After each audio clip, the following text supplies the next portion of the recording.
And welcome back. Well, we often want to give gifts to our colleagues. So today, consider more personal gifts that can create meaningful connections and positive relationships. That's right. Beth Ridley is a leadership expert and workplace culture consultant, and she's here with us with great ideas. Hey, Beth. Always. Hi, good morning. Good morning. Good to see you.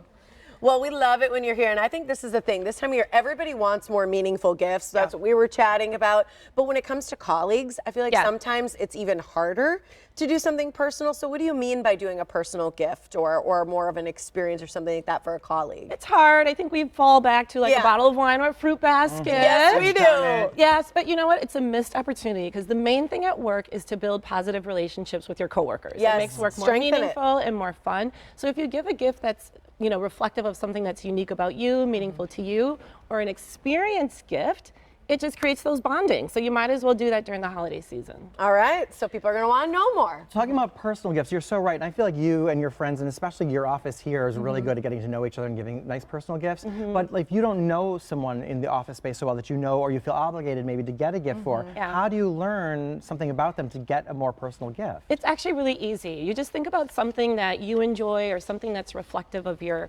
heritage or your childhood or something, and give that as a gift. I've got some really creative and fun examples because that opens the door for people to ask more questions, get to know you beneath the surface, and then it also opens the door for someone to share something unique or meaningful about them. So something that I like and is personal to me, I could gift to someone else and hope they enjoy it as well and explain why. That's exactly right. It just sparks conversation and it sort of opens the door for someone to share something about themselves also. So this is interesting because I think most people would hesitate to do it, right? They think, oh, giving a gift is about the other person, but this is truly a way to create connection, strengthen the relationship. So give us some examples of a way you could kind of gift yourself to someone. Okay, so here's 3 really creative examples. So someone, and I put this challenge out to my clients, so these are their examples. Okay. Someone loves documentaries, so she gave the gift of her top 5 favorite documentaries and an Amazon Prime gift card so that they could watch them. That's lovely. Isn't that cute? Yeah. And it's not, it doesn't have to be that big of a deal because if it's personal, I mean, that sort of makes it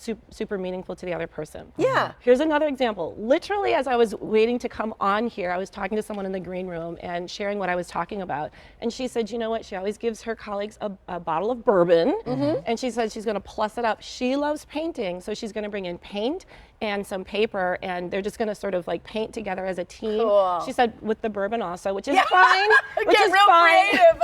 That's exactly right. But I mean, it's really easy to get inspired when something's inspiring to you. Now, my husband, who you've met, an attorney, not the most creative, but he rose to the challenge. He loves cycling, road cycling. So he's going to have his team members come over and they're going to do a Tour de France watch party. Cool. That's very cool. Yeah. Yep. And that's also experiential because you're saying in addition to the personalized gifts, experience gifts. What do you mean by that? Experience gifts. You know what? We're all trying to downsize. We don't need more clutter. We don't need more stuff. Right. And experience gifts actually last longer than material gifts because you have the anticipation of the experience coming up.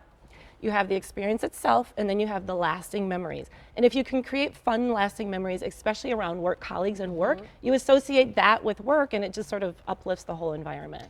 So I guess 2 questions on that. Can you save the gift for after the holidays because it's so busy for people? 100%. And actually, I say do that. So my husband, he's not going to do the Tour de France watch party during the holidays. Clearly. But he gave like a card and set a date. And so people are looking forward to that sometime over the summer. And what do you do? Because a lot of people are still virtual. Not everybody's back in an office. A lot of people have stayed at home. Yeah. Working from home. Yeah. Are you obligated or people should still gift those coworkers? I think you can. And one of my favorite virtual experiences is online through Airbnb experiences. Oh. So there's people all over the world who have a passion or an interest, and you can do a private virtual session. So with my team, we did ramen tasting in Japan. So some dude in Japan walked us to his favorite ramen shops, and we were all in different locations, and I just sent people a Grubhub thing to have ramen I've at never home. heard anything like that. Yeah, and you can literally travel the world as a team without having to Wait, leave. so are you? Yeah, we're like, wait, how does this work? You know, signing up for everything. We're gonna like, Wait, everybody's listening. So how do you find these people? You just go online. You just go to Airbnb experiences. Yes. This is amazing. Yeah, I had never even heard of that. We could sign up for that and do that as well. I Here. know. Why don't you check out Milwaukee? Yeah, absolutely. I've done magic in like India. I did holiday traditions in Kenya. And so, yeah, you can do it virtually as a team. This is the new hot gift, Beth. You're Yes. on something here. That was it. Forget the rest of the segment. that's That's amazing. it. No. Now I actually just need to be in partnership with Airbnb. I know you do. I'm like They're promoting just a whole send other this to company. them. Yes. Brilliant. That's a really great That idea. is so cool. I love that. Overall, just to kind of wrap it up, what do you think are the benefit of giving the gifts and doing something personal, doing sort of experiential things like that? Ultimately, it just builds better connections at Yeah. work, and that's the biggest source of joy in life. And oftentimes, they are free, or at least less expensive. Yes. So that's a benefit too. That's so great. I We love love that. it when This you're was here. so useful. I and know. The perfect time. Thank you Yeah, so much. thank you. Thanks, Thanks for Beth. having me. Happy holidays.